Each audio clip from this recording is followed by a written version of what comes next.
Thanks for joining us, Mark. Hi, I'm a very special guest that was running very late. Oh, there we go.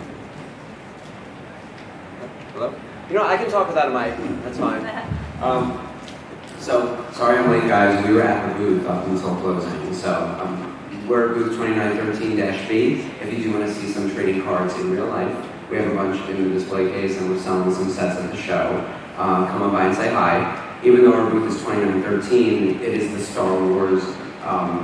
God, it's like a city. It's so big. We're closer to like row 3200. We're on that side of the corner. So as you were starting to say earlier, thank you for inviting me, by the way. Like, we did not plan this. This is not sponsored by Tops. We heard these guys were doing this, and I was like, all right, we're going to try to swing by as soon as we're done with the show. So thank you everyone for coming. It's awesome to see like all the. I love meeting the collectors. It's the best part of being here at Comic-Con. Like, we're not here to sell product. We are, but like we're here to meet you guys and get your feedback. So come on and say hello to me and Jessica, and we'll have lots of other people throughout the booth throughout the day. Going back to what you were just talking about, though, in the new sets, if you remember back in the day, like 77, there's just like the Blue Starfield cards. Now everything's bigger and better and more, right? So like the parallels are color changes, and you'll see different color Starfields when we do our products coming up. So if there's like a blue one, there'll be a color swap to a red or a green or pink or whatever. Sometimes they're sequentially numbered, so you can see how many exactly they've been printed. A lot of people talk about chasing the one-of-ones, which are just, there's literally one of that color made. Those are really the go-to for parallels. We also have insert cards, which are inserted at specific rates, and those are usually like a small collection. So if the base set is 100 cards of either characters or scenes, an insert might be like 10 cards, and it'll have like a very special theme to it. And those will go in like one every couple of packs or whatever. All of the odds of pulling those items are found on the packaging. It's actually a legal requirement.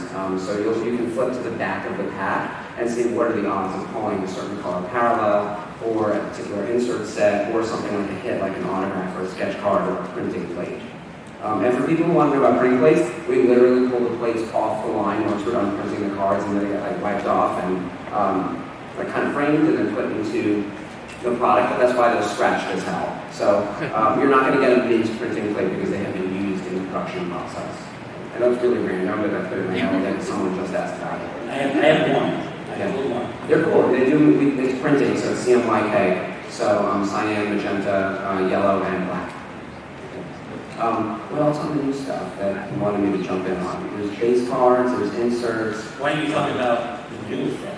Oh yeah, alright, so 2019 is a big year, guys. There might be a new movie coming, which is very exciting. Yeah. Rise of Skywalker. So as these guys mentioned, we've had the license for 42 years. We're in a period now where we're doing about 6 or 7 card sets a year for trading cards. And it's a variety of price points and technology types. And Jessica, I'm going to point to her, she is our brand manager of entertainment now. I run Star Wars Authentics, which is our autographic and photo business, which is not what we're here to discuss. But Jessica runs the ship now on trading cards and has some really cool stuff coming up. This year, with Rise of Skywalker coming out in December, we have sort of our first look at that product in the journey to the Rise of Skywalker, which is going to hit on October 4th. You guys all know that date, Triple Force Friday? Yeah. So, yes, it's exciting. So we've been doing Force Friday for a while now. With the Disney acquisition, new content coming out for the movies, mostly launching in December, have led to like a special retail event in store to kick off Q4, whether it's like September for Force Awakens or October for all the movies that follow. This is Friday, October 4th. You'll see our cards in store, which is going to give you like a sneak peek at what Rise of Skywalker looks like. A lot of inserts from the film. We got some cool style guide images. And then the base set is going to be episode 7 and 8 focused, getting you ready for that movie. And then your sign-up list will include people from The Force Awakens and The Last Jedi. So that's coming out on October 4th. We've already put out a few items this year already. We did a black and white set from The Empire Strikes Back. In fact, we have some boxes of those at the booth. And yes, we're doing Return of the Jedi black and white in 2020. I like those. You have photos in there that most people haven't seen. Yeah, so we couldn't say unseen because they're just very rare. So the black and white photography is all unit photography and like set photography. I don't even call it unit. It's like a lot of it is very behind the scenes. So, and we had to differentiate between like what was truly behind the scenes and what sort of tells the story of the film. But that photography, we didn't recognize a lot of it. So we just like pumped it in. It's like, okay, I've never seen that before today. And we were able to even show in the New Hope one that we did a year ago, it was Alec and Dave Krause with their lightsabers unlit, which they never let us show. So that's the kind of stuff where, because it's the black and white photography, you can see it's like stick. Like it's not the lightsaber. So we got really cool images like that in the black and white stuff. What else are we doing this year? We got a Chrome product coming out. I don't know if we've gotten into all the technologies, but Chrome is like super shiny, and it's like it's more expensive than foil. It's definitely a step up from foil. I don't know how best to describe Chrome except that it's Chrome. If you don't know, check it out. We're doing a Chrome set that comes out in a few weeks, and we've got a Skywalker Saga product that comes out in a few weeks. It's very focused on Luke and Leia and Kylo and Anakin stories. And all these include autographs and are available in your hobby shops and in some cases retail outlets, more so Target than Walmart at the moment. Target seems to be doing much better with trading cards than Walmart, just at a casual level. I don't find any Star Wars trading cards at Walmart. Does Walmart sell those? It's been, they don't take every set. So, and I think that's true for a lot of entertainment licenses now. Entertainment trading cards is in a weird space, I think. Because if you remember, like when I was a kid, which was in the early 80s, and even right before that, like weird TV shows, like Three's Company had trading cards. Like, what? It's so weird. Like everything was the trading card thing. And now they're coming back in a big way, partially I think nostalgia driven, but also like geek culture has exploded in such a big way. But it's more so in like specialty and hobby channels, because people want to pull that big hit. They want that Harrison Ford object. They want that sketch card. It's not necessarily like a commodity you would buy when you're doing picture shopping. And I think that's we're trying to figure out as a company how we bring in kids, how we get more casual collectors. Because I would say like people who are interested in trading cards are more of like a hardcore collector base now. It's becoming not niche because it's still really big. Baseball cards are like bigger than they've been in years, guys. It's kind of an exciting time to be in baseball. I would say the same thing with Star Wars with all the content, but it is a lot smaller than it was in like the 80s and 90s when we were younger. When it was just like everywhere, you know. Well, thank you. Thank you. Do you want me to start cover here? Okay. There might be questions. Yeah. I'm going to sit back and let you go. All right. So yeah, when collecting, when you collect something, on any given set, whether it be vintage or any of the new sets, the idea is to have a master set. And this includes like the base set, obviously. You want all inserts that are included, and any promotional cards that were released for the particular set. If the set includes autographs or sketch cards, I would generally say that you at least want one of those. And a lot of sets nowadays have parallel sets. And those are cards that are different from the regular base sets, and whether it be color or some kind of other difference. And you can collect those to complete a complete set that's just like the base set, but different. Those are very difficult to put together. I've only been able to put together the first one, which was first day for Galaxy 3, I believe. Those are first day. That all the cards have a stamp that says first day printing on those.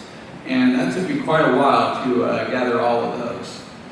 But the idea is to have at least one of every type of card that you can get to create your master set. But in the end, you make the rules of what you want in your master set. Now, a lot of people collect boxes, the cards, unopened boxes. But that is a little pricey because the older the box gets, the more rare it gets because people are still opening these boxes. I found an original box for $5,000. Yes. Like yesterday. I was getting to that. If I was a cartoon character, my eyes would pop out and my jaw would drop to the ground. Because I figure I only heard of boxes being anywhere from like $400, because that was my first guess. I went up to 600 and to 1,000. He still said up. And when he said $5,500 for a box of original vintage Star Wars Set 1, $5,500, that is a lot of money to spend on cards that I already have and for 40-year-old bubblegum. But it's still an interesting, if you have that kind of money burning a hole in your pocket, I would say go for it, if you're really into trading cards. Okay. Ken, would you like to talk about some websites that collectors can go to? I will. So, if you guys have any questions, you want to start collecting, we're all on Facebook. Don't hesitate to ask us. We'll help you out. A couple websites. There's the StarWarsCard.net, which you told me about, right? StarWarsCards.net has a really comprehensive list of sets starting from the beginning. It's not updated with the most current years, but I think that someone on their team is trying to get that set. But if you want to start from the beginning, it's got it gives you full subject list for all those old sets. It's a great starting point, especially for a new collector. It is an awesome website because that's where I did all of my trading. I traded with people from UK, South Korea, all over the world. Just be careful when you trade from foreign countries because you want to make sure that the postage that you send cards don't exceed the value of the card. You could wind up spending $20 just to get a card, a $2 card. There's also Cardboard Connection, which I use a lot just for a checklist. We'll break down every insert, every autograph, and every card, and have a really great checklist. It's really easy to follow. Blowout Cards is a great site for getting cards not so expensive, and I'm not sure, Mark, they have like sales most of the year. Yeah, Blowout is always running discounts and exciting things. I go to their forums, so just if there's anyone in the room, like, yes, we read the Blowout forums, we do. We won't have a presence on there because if we're going to handle your questions, we should do it on the Topps Facebook page. That's why we're not on Blowout, in case anyone's asking. But yes, we read the feedback. We know all the questions, concerns, complaints, and praises on the sports side and the non-sports side. I read the non-sports section. There's a Star Wars. Actually, it's non-sports, and it's just mostly Star Wars. There's usually one subject for each product release. And I read that every day. I don't even work on the cards anymore, just to know what the collectors are up to. And then the last one up here, of course, is Topps. All right. There's also some Facebook groups that you can join. A lot of artists that create sketch cards like to get on these Facebook sites and display what kind of cards that they're selling. When they submit to Topps, they usually get some return cards, and some of these cards are still really nice, but for whatever reason, Topps wasn't going to use them.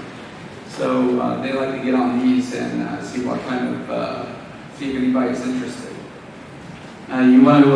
Yeah, the next one is actually the Topps trading card Facebook page, and I recently just joined that probably under a year ago, and I met so many great friends on there that I trade with. And it's a great where to go. You can ask anybody on there any questions, they'll help you. You can trade with them. Star Wars autograph trading cards. And another Facebook group, and then the last one is buy, selling, and trading. Most of the other ones are not really about to sell anything, but the very last one, you're allowed to post up and sell them. Otherwise, the other sites, there's rules you can't say to post up. That's not allowed. And let's not forget Star Wars Card Collectors Alliance, of which I'm the administrator for. So that's I'm trying to get that Facebook group off the ground. If there are any questions, I am the administrator. You can just ask me on Facebook. All right, moving on. Carlos, you have a lot of Star Wars trading card collecting books. Yeah, so this Would is you like basically- to elaborate on the first one? Definitely. This is basically driven by nostalgia. So as many have alluded to, we've all been collecting since about 1977. How many of you here had that Topps bubble, or I don't know if it's bubble, that Topps stick gum, right? That you open up all your wrappers, shove as many of them in your mouth, right? And then get a big old. It wasn't Big League Chew. It definitely wasn't. And then it loses its taste in about 30 seconds and spit out and put it in your mouth. Yeah, so we've all been there. But yeah, this set of books was published by Abrams in 2015 and 2016, and it really brings back a lot of the nostalgia of card collecting. As a kid, I mean, I remember 15 cents or a quarter, or whatever it was, 35 cents. And Mom, run to the liquor store and grab a pack, and then later in Empire Strikes Back time, they had these 3 packs of cellophane. Oh, remember those? Yeah, and you find them at Toys R Us or weird places with a grocery store. And so when these books came out, it was almost a must-have. You're welcome to come look at them after the panel or outside or something, but it's awesome because they go, every single card that was produced is in full color, in actual size, front and back, and it goes through the entire set. These are about 500 pages or more, 550 pages per book. Abrams is the publisher, but yeah, it was just amazing. And when I saw these, I just got back from Journey in 2012, and my cards had been sitting in my mom's storage since 1988. Luckily, thank you, Mom, wherever you are, she did not throw them away. So when I found them in about around that time, 2012, I was like, oh wow, and then, of course, as someone alluded to as well, storage. Luckily, they survived. They were in a temperature-controlled environment and so much, so forth. So I was able to quickly rescue them. I had to find another number 1 because mine were wrapped in rubber bands. And of course, the number 1, number 66, each series was ruined. So those cost me a pretty penny, but once I got those, I had a really nice set. Got some Ultra Pro sheets and put them in there nicely and some albums, and now I have them nicely on my shelf. And it brings back a whole lot of memories. And then I found another box. It was actually a shoe box, Vans shoes, I think it was. It was all my doubles and triples and things. And that's when I got on some of the forums and pages and things, started contacting these fine folks and making new friends and trading, swapping, and figuring out, hey, what are these things even worth? And that's the big eye-opener, right? Not that I want to sell them. I probably never will. Probably go very rare. But these books brought back a lot of that nostalgia. If you see these at different, I think there's a couple book booths downstairs that have these kind of books that you can look them up, and definitely worth it. I really like their format. I like that the size is identical to the card itself. And yeah, it's just one of those things for us that grew up during that time frame. Like Shawn said, it was basically just the comic books from Marvel. Those ran through 1986. And Kenner toys didn't start until 1978. So for many of us, the cards were kind of like just keeping that story alive from day to day, because you run to the liquor store every day, you get a pack of cards, and you trade them with friends at school, and you stick them on your bicycle spokes, like like you were supposed to. Fold them in half and cut them around, and stick all the stickers on the back of your door, and your mom would yell at you. It just evokes so many memories that vintage collections or vintage cards do. But so this set of books, I highly recommend it. If you find them, pick them up. They're definitely worth it if you're all vintage. And then they've also gone forward, and I don't know, I've only caught these 2 because this is kind of when I started getting kind of back into collecting again, kind of like mid-college years. But they've done Topps Galaxy, Stars Galaxy, the Wide Vision cards. These are really cool books too. Same kind of format, beautiful color, glossy pages, readily available as well. And I believe they've probably done more. You've done more of these. I think this is it for the Star Wars books. Yeah. We have garbage pail kits and wacky packages. Also for me. So cool. for anyone who's sticking stickers on your doors and you lost all your stickers, that's where my garbage pail kit comes. Yeah, exactly. Same idea. Yeah, and those Empire Strikes Back cards were funny letters. I think I tried to spell my name, but I couldn't find it in this time, so I was Carlo. And I was on my notebook to go to school and everything. But it's you do find these books, I highly suggest pick them up. But yeah, vintage and even the newer 1991 or 19. Oh, when Galaxy came out, I'm blanking now. We just I did want to New say Galaxy. it's right after about the Dark Empire time, right? Galaxy Colors. It was around 93, I think.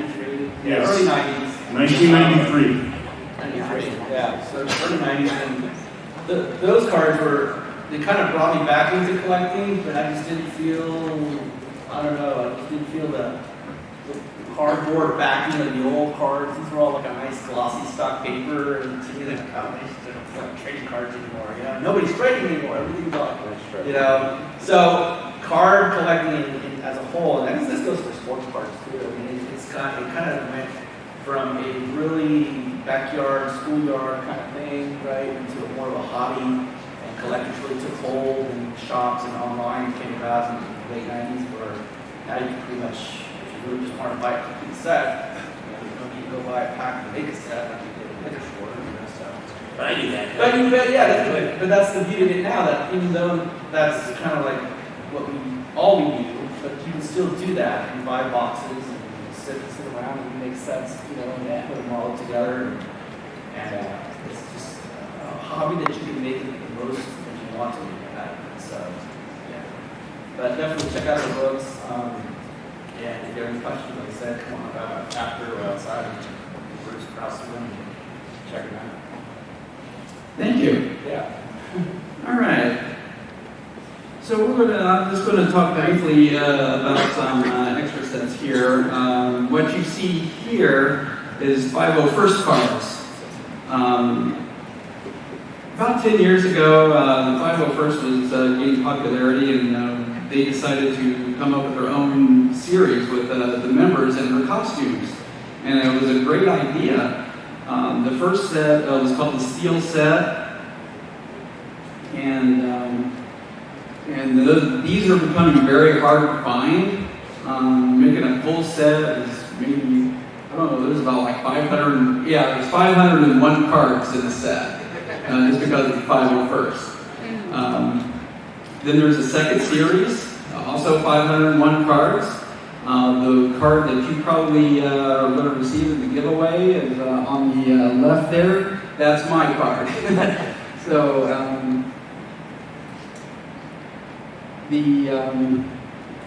and of course you also have the honorary member cards. I found this one for Peter Mayhew and Chewbacca, who recently left us. I thought that was very fitting for me to include that. For 501st cards, if you like collecting Star Wars cards, go up to the 501st booth or even the Rebel Legion booth, and they have cards on the table that you can find. There are cards, a lot of times we find our own cards on eBay, 501st, rightfully so, discourages that, just because we pay for these cards and we hand them out to kids, and they're meant to be free. They're not meant to, we've had people come up and grab a whole handful and walk off, and we highly discourage that. Just because it's free in the first place, and that's what they were meant to be. Moving on, I just want to talk briefly about sketch cards. These are a couple of pulls that I received. As you can see, the one on the left there, I was kind of like disappointed with the sketch card that I got here, but I just wanted. But in defense, the artists to create these, I think what happened was that sketch cards are very good sketch cards, take time to create.